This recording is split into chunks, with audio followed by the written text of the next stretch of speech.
Okay lang yan. Sa TV5, inuulit ko po sa TV5. Maraming salamat po sa lahat ng Philippine Marines. Alam nyo, hindi. Kanina, sa Itbulaga, nagpasalamat din ko na sa akin sa Real Time Big Time.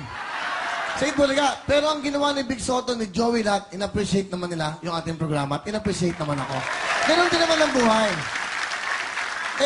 Karangalan po namin na mabanggit ako ng #1 noong time show, ng undefeated, undisputed.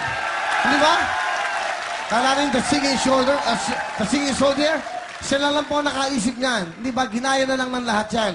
Saludo ako sa Itbulaga. Dahil po, walang personal, kinanta pa yung kanta ko, ikaw na nga na Yus eh. Nagkending-kending pa. Nagtantaran pa.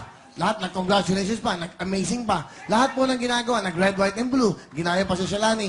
Karangalan namin, na Tito Vic and Joey at Badabar Cats sa Itbulaga. Kami babanggit. Ibig sabihin nun po, maganda ang ginagawa ng programang ito. Itbulaga pa. So, ganoon din yan. Kaya lang, sana Channel 7 ang binati mo.